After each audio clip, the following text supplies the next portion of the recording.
The boy always sat in the last row. Not because he wanted to hide, but because that was the only place where he felt like he could breathe. The Westbrook Academy of Music was not built for kids like him. It was built for children who arrived in expensive cars, who wore pressed uniforms, and who had been playing piano since before they could walk. The boy was none of those things. He was 12 years old. His uniform was second-hand, bought from a donation bin outside a church 3 towns over. His shoes had small holes near the toes that he covered with black marker so no one would notice. And his piano skills? Well, he had taught himself. No private tutors, no fancy summer camps, just him, a broken keyboard, and a dream that felt more impossible with each passing day. The academy had given him a scholarship, a rare thing, they told him. Only one student every 5 years got this chance. They called it the opportunity of a lifetime. But from the moment he walked through those tall glass doors, the boy realized something important. An opportunity means nothing if no one believes you deserve it. The other students looked at him like he was a mistake, a glitch in the system. They whispered when he walked past. They laughed quietly when he fumbled during practice. And the teachers? They were polite, sure. But politeness and belief are two very different things. He could see it in their eyes every time they glanced his way. They were waiting for him to fail. They expected it. His piano teacher was a woman named Mrs. Thornton. She had taught at the academy for over 30 years and had trained some of the finest young pianists in the country.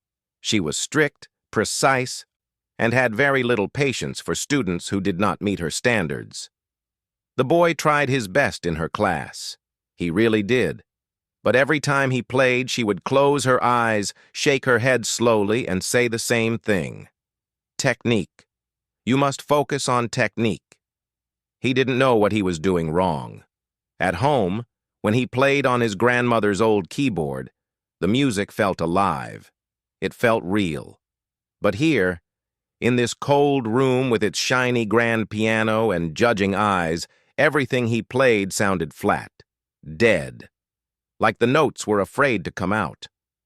One autumn afternoon, something changed. Mrs. Thornton walked into the classroom with a stack of sheet music in her hands. Her face was serious, more serious than usual. She stood at the front of the room and waited until every student was silent. In 2 months, she began, this academy will host its annual recital competition. As you all know, this is not just a school event. Talent scouts, music directors, and professors from top conservatories around the world will be in attendance. This competition has launched careers. It has opened doors that most musicians only dream of. The room was completely still. Every student understood what this meant. This was their chance. Mrs. Thornton continued, this year, I have decided to raise the bar.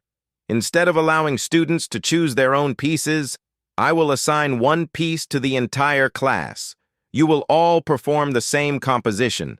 This will allow the judges to compare your skills directly. She paused and looked around the room. The piece I have selected is Chopin's Ballade No. 1 in G minor. A gasp rippled through the classroom. The boy didn't understand at first.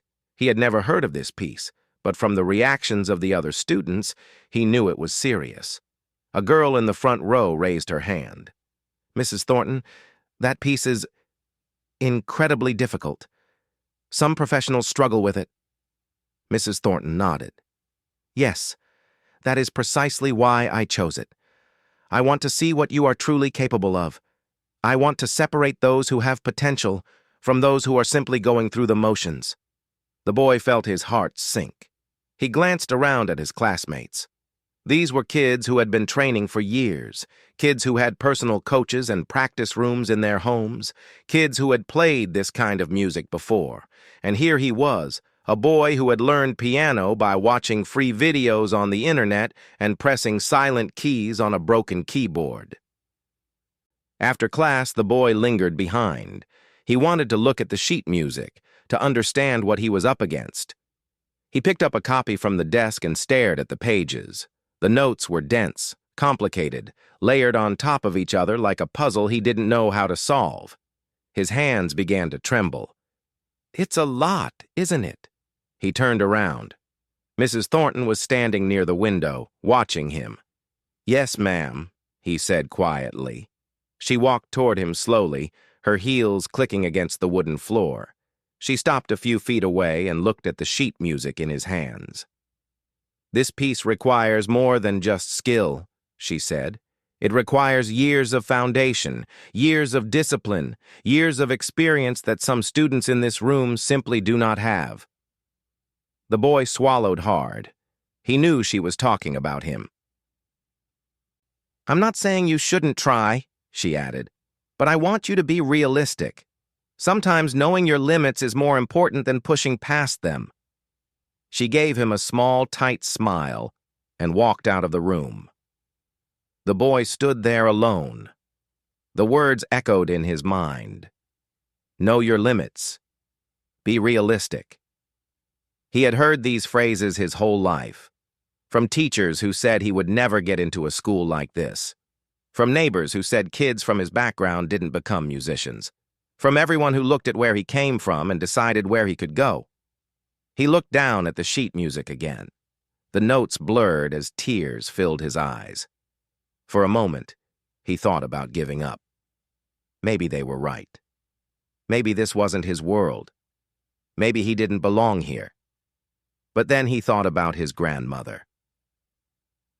He thought about the way she smiled every time he played for her, even when the keyboard was broken and half the notes didn't make a sound. He thought about the sacrifices she had made to give him this chance, the extra shifts at work, the meals she skipped so he could eat, the way she told him every single night that he was destined for something great. He couldn't let her down. He folded the sheet music carefully and put it in his bag. Then he walked out of the academy, past the fancy cars and the laughing students, past the tall iron gates and the manicured lawns. He walked all the way to the bus stop, sat down on the cold metal bench, and made a decision. He was going to learn this piece, not to prove Mrs. Thornton wrong, not to impress the judges, but to prove to himself that where you start doesn't have to decide where you end. The bus arrived. He climbed on, found a seat near the back, and opened his bag. He pulled out the sheet music and began to study it, note by note, measure by measure. The journey home was 45 minutes. By the time he arrived, he had memorized the first page. It wasn't much, but it was a start, and sometimes a start is all you need.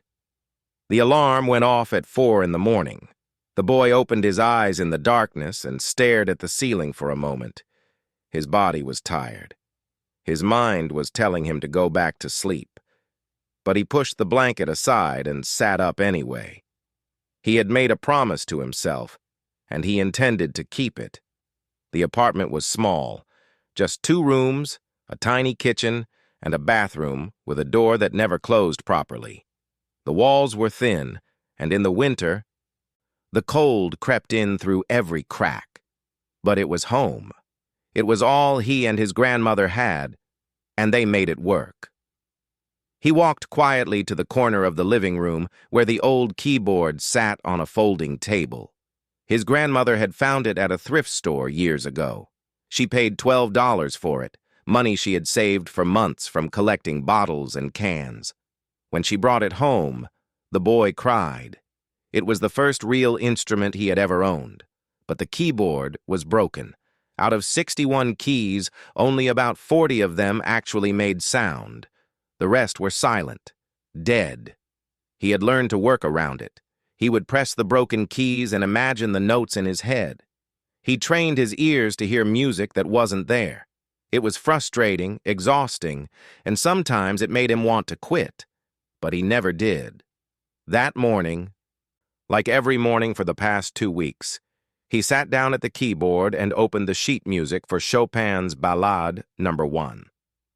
The pages were wrinkled now, worn from being folded and unfolded so many times. He had studied every note, every rest, every marking. He knew the piece by heart. But knowing it and playing it were two very different things. He placed his fingers on the keys and began. The opening was slow, soft, almost like a whisper. He played the notes carefully, listening to the ones that made sound and imagining the ones that didn't. His fingers moved across the keyboard, building the melody piece by piece. When he reached the faster sections, he had to slow down. His hands weren't used to moving that quickly. The jumps between notes were wide, and sometimes his fingers landed in the wrong place. He stopped, took a breath, started again. This was his routine now. Wake up at 4, practice until 6, get ready for school, take the bus to the academy, sit through classes where he felt invisible, come home, do homework, practice again until his grandmother made him stop, sleep, repeat. It was exhausting, but it was also the only way. At the academy, things were getting harder. The other students had already begun preparing their performances. They had access to the practice rooms, the grand pianos, the teachers who stayed after class to give them extra guidance. The boy had none of that. He was only allowed to use the practice rooms during scheduled class time, and even then, he had to share with 3 other students. One afternoon, he managed to get 15 minutes alone with one of the grand pianos. He sat down, placed his hands on the keys, and started to play. The sound was incredible, so rich, so full, so different from his broken keyboard at home. For a moment, he felt like a real pianist, but then he made a mistake. His fingers hit the wrong keys during a difficult passage. He stumbled, lost his place, and had to stop. Behind him, he heard laughter. He turned around. A group of students was standing near the door, watching him. One of them, a tall boy with perfectly combed hair, shook his head and whispered something to his friends. They all laughed again. "Maybe stick to something easier," the tall boy said. "That piece isn't meant for everyone." The boy didn't respond. He just closed the piano lid, picked up his bag, and walked out of the room. He didn't cry. He had taught himself not to cry in front of people a long time ago. But inside, his chest felt tight. Heavy, like something was pressing down on him and wouldn't let go. That night, he came home and went straight to the keyboard. He didn't eat dinner. He didn't do his homework. He just played, over and over and over again. The same passages that had tripped him up, the same notes that his fingers refused to learn. He played until his hands started to cramp, until his fingertips turned red and raw, until his grandmother came out of her bedroom and gently placed a hand on his shoulder. "You need to rest," she said softly. "I can't," he replied, his voice shaking. "I'm not good enough. Everyone knows it. The teachers know it. The other students know it. I don't belong there." His grandmother pulled up a chair and sat down beside him. She didn't say anything for a long moment. She just looked at the keyboard, at the worn-out keys, at the boy's tired hands. "Did I ever tell you about your mother?" she finally asked. The boy looked up. His grandmother rarely talked about his mother. She had passed away when he was just a baby, and most of what he knew came from old photographs and half-finished stories. "She loved music," his grandmother continued, "more than anything in the world. When she was your age, she used to sit at this very keyboard and play for hours. She dreamed of becoming a pianist, a real one. She wanted to perform on big stages in front of hundreds of people." The boy listened quietly. He had never heard this before. "But life got in the way," his grandmother said. "We didn't have money for lessons. We didn't have connections. And back then, people like us weren't welcome in places like that academy. She tried so hard, but the doors kept closing. One after another." Her voice trembled slightly, but she kept going. She never got her chance, but she never stopped believing that someday someone from this family would. She used to say that music was in our blood, that it was just waiting for the right moment to come out. She reached over and took the boy's hands in hers. His fingertips were sore, almost raw. She held them gently, like they were something precious. "You have her gift," she said. "I see it every time you play. I hear it in every note. And I know it's hard. I know those people at that school make you feel small. But you are not small. You are everything she dreamed of. You just don't know it yet." The boy felt tears welling up in his eyes. He tried to hold them back, but he couldn't.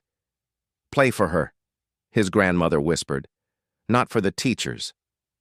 Not for the competition. Not for anyone else. Play for your mother. Let her dream live through you." She kissed him on the forehead and stood up. Then she walked back to her bedroom and closed the door. The boy sat there in the silence. He looked at the keyboard, at the broken keys, at the wrinkled sheet music, and something inside him shifted. He wasn't just doing this for himself anymore. He was carrying something bigger, something that started long before he was born. He wiped his eyes, placed his fingers on the keys, and started again from the beginning. This time, the music sounded different. It wasn't just notes anymore. It was a story, a legacy, a promise. He played until the sun came up, and when his fingers finally stopped, he didn't feel tired. He felt ready. 3 weeks had passed since the competition was announced. The boy had practiced every single day without fail. His fingers had grown stronger. His timing had improved. The piece that once seemed impossible was slowly starting to make sense. He still made mistakes, but fewer than before. He was getting better. He could feel it. But life has a way of testing you right when you think things are finally going your way. It happened on a Tuesday evening. The boy came home from school and found the apartment empty. This was strange. His grandmother was always home when he arrived. She would be sitting in her chair by the window, reading an old magazine or watching the small television they had bought years ago from a garage sale. But today, the chair was empty. The television was off. The apartment was silent. He called out for her. No answer. His heart started beating faster. He walked through the apartment, checking every room, the bedroom, the bathroom, the kitchen. She wasn't there. He noticed that her coat was missing from the hook by the door. Her shoes were gone too. He tried to stay calm. Maybe she went to the store. Maybe she was visiting a neighbor. But deep down, something felt wrong. An hour passed. Then 2. The boy sat by the window, watching the street below, waiting for her to appear. The sun began to set. The streetlights flickered on. Still no sign of her. Then his phone rang. It was a number he didn't recognize. He answered it with trembling hands. "Hello? Is this the grandson of Mrs. Johnson?" The boy's throat tightened. "Yes, that's me. Where is she? Is she okay?" There was a pause on the other end. Then the voice continued, gentle but serious. "Your grandmother collapsed this afternoon at the grocery store. She's been brought to the hospital. She's stable now, but we need you to come as soon as possible." The boy didn't remember hanging up the phone. He didn't remember grabbing his coat or running down the stairs.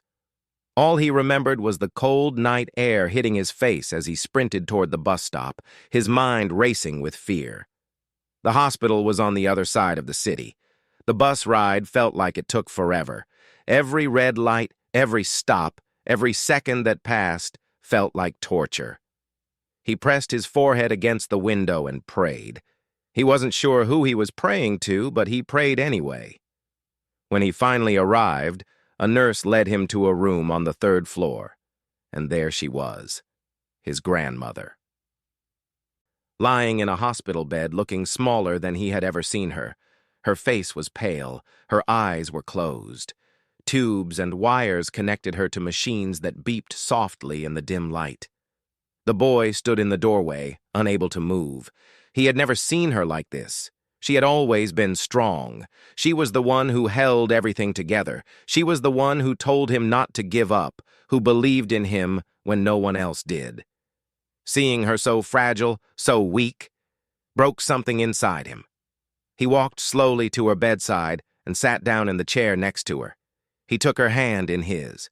It was cold. "Grandma," he whispered. "I'm here." Her eyes fluttered open. She looked at him and smiled weakly. "There you are," she said, her voice barely above a whisper. "I was wondering when you'd show up." He tried to smile back, but his lips wouldn't cooperate. Tears were already streaming down his face. "What happened?" he asked. "Why didn't you tell me you weren't feeling well?" She squeezed his hand gently.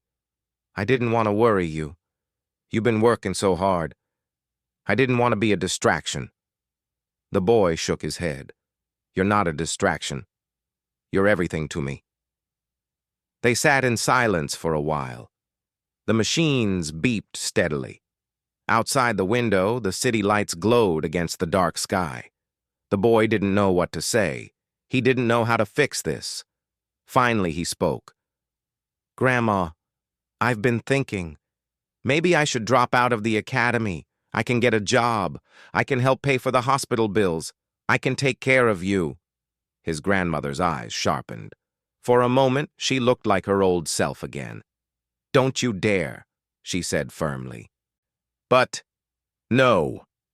Her voice was stronger now, filled with a fire that surprised him. "Listen to me. I did not sacrifice everything I have just for you to quit now. I did not work double shifts and skip meals and wear the same clothes for years so you could throw away your future." The boy tried to interrupt, but she kept going. "Do you know why I never gave up on you? Because I see something in you that you don't see in yourself. You have a gift, a real gift, the kind that doesn't come around often, and I will not let you waste it because of some hospital bills." She paused to catch her breath. The effort of speaking was clearly exhausting her. "I'm old," she continued, softer now. "I've lived my life. But you're just getting started. This competition, this academy, this music, it's your chance. It's the chance your mother never had. And if you walk away from it now, you'll regret it for the rest of your life." The boy's tears fell freely now. He didn't try to stop them. "But what if I fail?" he asked, his voice cracking. "What if I go up there and embarrass myself in front of everyone? What if they were right about me all along?" His grandmother reached up and touched his face. Her hand was weak, but her eyes were steady. "Then you fail," she said simply. "And you get back up, and you try again. That's what life is. It's not about never falling. It's about getting up every time you do." She let her hand fall back to the bed. She was tired. The conversation had taken a lot out of her. "Promise me," she whispered. "Promise me you won't quit." The boy looked at her, at this woman who had given him everything, who had believed in him when the whole world told him he was nothing, who had sacrificed more than he would ever know just so he could have a chance. "I promise," he said. She smiled and closed her eyes. Within moments, she was asleep. The boy stayed by her side all night. He didn't sleep. He just sat there, holding her hand, listening to the beeping of the machines and the quiet hum of the hospital around him. Sometime around 3 in the morning, he pulled out the sheet music from his bag. He didn't know why he had brought it, maybe out of habit, maybe because it felt like a part of him now. He looked at the notes, the same notes he had been practicing for weeks. But they looked different now. They weren't just music anymore. They were a promise to his grandmother, a promise to his mother, a promise to himself. He closed his eyes and imagined himself on stage, the bright lights, the grand piano, the silent audience.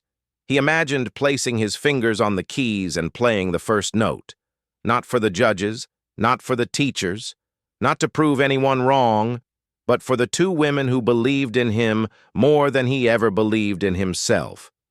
When the sun rose the next morning, the boy stood up, kissed his grandmother on the forehead, and walked out of the hospital.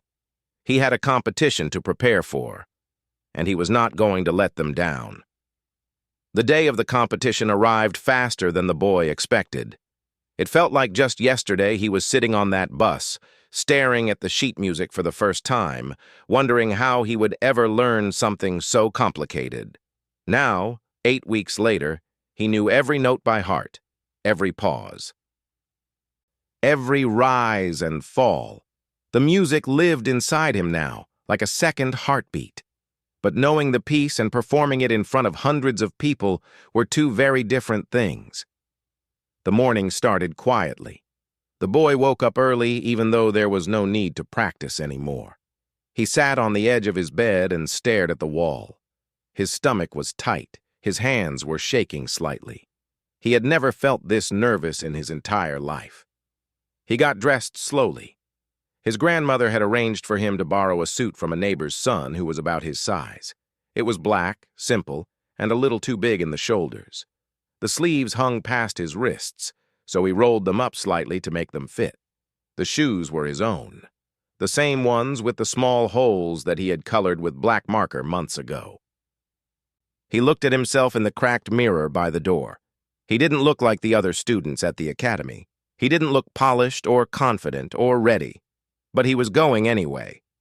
Before leaving, he stopped by the hospital. His grandmother was still there, recovering slowly. The doctors said she was doing better, but she needed more time. She wouldn't be able to attend the competition. This hurt the boy more than he wanted to admit.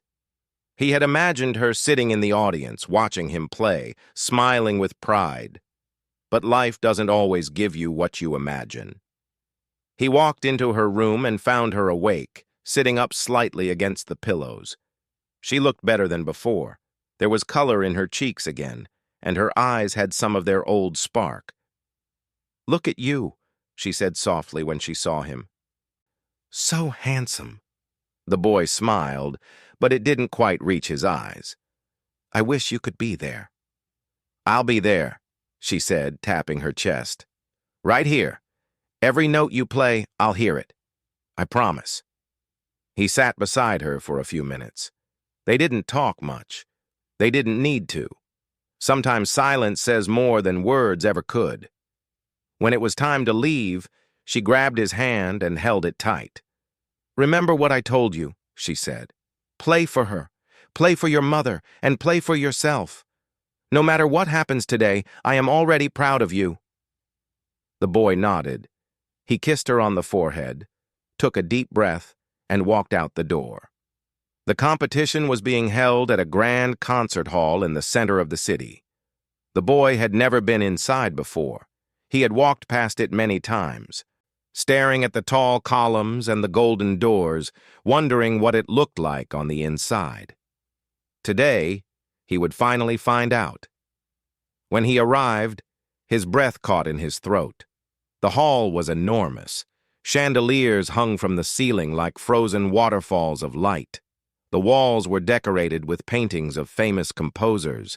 Rows and rows of red velvet seats stretched toward the stage, where a magnificent grand piano sat under a single spotlight. It was the most beautiful thing he had ever seen. But it was also terrifying. People were everywhere. Parents in expensive clothes, teachers with serious faces, students in perfectly tailored suits and elegant dresses, and in the corners of the room, men and women with notepads and sharp eyes. These were the talent scouts. The ones who could change a young musician's life with a single word. The boy found a quiet corner and sat down. He watched as the other students warmed up, their fingers flying across practice keyboards with ease. They laughed and chatted like this was just another day, like they had nothing to worry about. Maybe they didn't. They had been preparing for moments like this their whole lives. He looked down at his hands. They were still trembling. A voice came over the speakers announcing that the competition would begin in 15 minutes. The students were asked to gather backstage. The boy stood up and made his way through the crowd. His heart was pounding so hard he could hear it in his ears. When he reached the backstage area, he saw Mrs. Thornton standing near the entrance. She was speaking with a group of students, giving them last-minute advice. When she noticed the boy, she paused. For a moment, they just looked at each other. Then she walked over to him. "You came?" she said. There was something in her voice that he couldn't quite read. Surprise, maybe, or curiosity. "Yes, ma'am," he replied. She studied him for a moment. Her eyes moved from his borrowed suit to his worn shoes to his nervous hands. "Just do your best," she said finally. "That's all anyone can ask." It wasn't encouragement, but it wasn't discouragement either. It was something in between. The boy nodded and walked past her to find a seat. The competition began. One by one, the students took the stage and performed Chopin's Ballade No. 1. The boy watched from the wings, hidden in the shadows, as his classmates played. They were good, really good. Their technique was flawless. Their timing was perfect. The music flowed from their fingers like water from a fountain. With each performance, the boy felt his confidence shrink. These were students who had everything he didn't. Training, resources, support. How could he possibly compete with them? An hour passed, then 2. The performances continued. Some were better than others, but all of them were impressive. The judges took notes. The audience applauded politely after each one. Everything was calm, professional, controlled. Then they called his name. The boy stood up. His legs felt weak. His mouth was dry. He walked toward the stage entrance and stopped at the edge of the curtain. From here, he could see the audience. Hundreds of faces staring at the empty piano bench, waiting. He thought about turning around. He thought about running out the back door and never coming back. No one would blame him. No one expected him to succeed anyway. He could just disappear, and life would go on as if he had never been here at all. But then he thought about his grandmother, lying in that hospital bed, believing in him even when he didn't believe in himself. He thought about his mother, who never got her chance, whose dream had been buried for so many years. He thought about every early morning, every silent key, every tear he had cried when no one was watching. He had come too far to quit now. He stepped onto the stage. The lights were blinding. The audience was just a blur of shapes and shadows. His footsteps echoed against the wooden floor as he walked toward the piano, the grand piano, the most beautiful instrument he had ever seen. He reached it and stood there for a moment, just looking at it. The black and white keys gleamed under the spotlight. He sat down on the bench. It was cold, firm, real. He placed his fingers on the keys. They were still trembling. He closed his eyes and took a deep breath. The hall was completely silent. Everyone was watching, waiting. He thought about his grandmother's words. Play for her. Play for your mother. Play for yourself. He thought about the broken keyboard at home, the 40 keys that made sound and the 21 that didn't. He thought about all the nights he had stayed up practicing, imagining the notes he couldn't hear. He didn't need to imagine anymore. He opened his eyes, looked at the keys one last time, and began to play. The first note floated into the silence like a whisper. Soft, gentle, almost fragile. The boy's fingers touched the keys with a tenderness that surprised even him. This was not how the other students had started. They had attacked the piano with precision and power, but he played like he was having a conversation, like the music was something sacred that deserved to be treated with care. The opening melody of Chopin's Ballade No. 1 filled the concert hall. It was slow at first, building gradually, each note connecting to the next like links in a chain. The boy kept his eyes closed. He didn't need to see the keys. He had played this piece 1,000 times in the darkness of his apartment, on a broken keyboard where half the notes existed only in his imagination. Now, for the first time, he could hear every single one of them, and it was beautiful. In the audience, something shifted.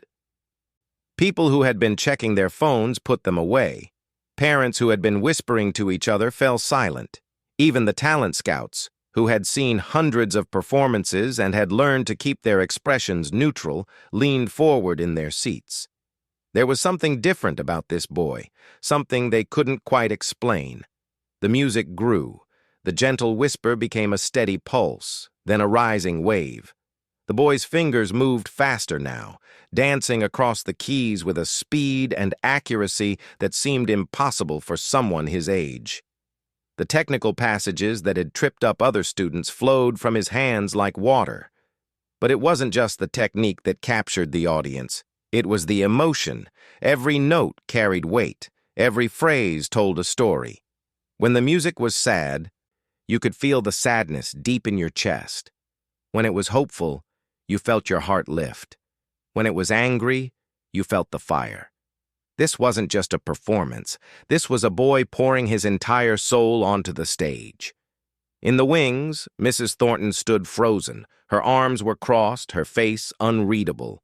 She had taught piano for over 30 years. She had seen prodigies come and go. She thought she knew what talent looked like. But this was something else entirely. She thought back to all the times she had dismissed this boy, all the times she had looked at his second-hand clothes and his quiet demeanor and assumed he didn't have what it took. All the times she had told him to know his limits. She had been wrong. The music reached its climax. The boy's hands flew across the keyboard, striking chords that thundered through the hall like a storm. His body swayed with the rhythm. His face was intense, focused, lost in a world that only he could see. Sweat dripped down his forehead, but he didn't notice. Nothing existed except the music. And then came the final passage, the part of the piece that separated good pianists from great ones. It required perfect control, perfect timing, perfect emotion. One mistake, and everything would fall apart. The boy took a breath. His fingers found the keys. He played. The notes cascaded like rain falling from the sky. Fast but controlled. Powerful but delicate. Every sound was exactly where it needed to be. The audience held their breath. The judges stopped writing. The entire hall seemed to freeze in that moment, suspended between one heartbeat and the next. And then it was over. The final chord rang out, deep and resonant, echoing through the silence. The boy lifted his hands from the keys and let them fall to his sides. He sat there for a moment, head bowed, breathing heavily. He didn't move. He didn't look up. He just sat. The silence lasted for what felt like an eternity. Then someone in the back row stood up and started clapping. Then another person. Then another. Within seconds, the entire audience was on their feet. The applause was deafening. It crashed over the boy like a wave, filling the hall with a sound he had never heard before. A standing ovation. He finally looked up. Through the bright lights, he could see the blur of faces. People were cheering. Some were crying. A woman in the front row was wiping tears from her eyes. A man near the aisle was shaking his head in disbelief, clapping so hard his hands must have hurt. The boy didn't know what to do. He had never experienced anything like this. He stood up slowly, his legs shaking, and gave a small bow. The applause grew even louder. Backstage, Mrs. Thornton was waiting for him. When he walked off the stage, still dazed, she stepped in front of him. For a long moment, she just looked at him. Then she did something she had never done in 30 years of teaching. She bowed her head. "I owe you an apology," she said quietly. "I underestimated you. I was wrong." The boy didn't know what to say. He just nodded. The results were announced an hour later. The judges had deliberated for longer than usual. There had been many excellent performances that day, but in the end, the decision was unanimous. First place went to the boy from the last row. The scholarship student with the second-hand uniform and the worn-out shoes. The one nobody expected to succeed. When they called his name, the audience erupted again. The boy walked back onto the stage to receive his award. A gold medal on a red ribbon, a certificate with his name printed in elegant letters, and something even more valuable, a full scholarship to one of the best music conservatories in the country. But the boy barely noticed any of it, because there was only one thing on his mind. He rushed out of the concert hall as soon as the ceremony ended. He didn't stay for the photos or the interviews or the congratulations. He ran straight to the bus stop, still wearing his borrowed suit, the gold medal clutched in his hand. The bus ride to the hospital felt even longer than usual. Every red light was torture. Every stop felt like an eternity. But finally, he arrived. He ran through the hospital corridors, ignoring the nurses who told him to slow down. He burst through the door of his grandmother's room, breathless and sweating. She was awake, sitting up in bed, waiting. "Well?" she asked, her eyes twinkling. The boy couldn't speak. He just held up the gold medal. His grandmother's face broke into the widest smile he had ever seen. Tears streamed down her cheeks, but she was laughing at the same time. He ran to her bedside and hugged her, careful not to squeeze too hard. She held him tight, her frail arms wrapped around him like she would never let go. "I knew it," she whispered into his ear. "I always knew it." They stayed like that for a long time, the boy crying into her shoulder, the grandmother stroking his hair. The gold medal pressed between them, warm from his hand. Finally, she pulled back and looked at him, really looked at him. "Your mother would be so proud," she said softly. "She's watching right now. I know she is." The boy nodded. He believed it too.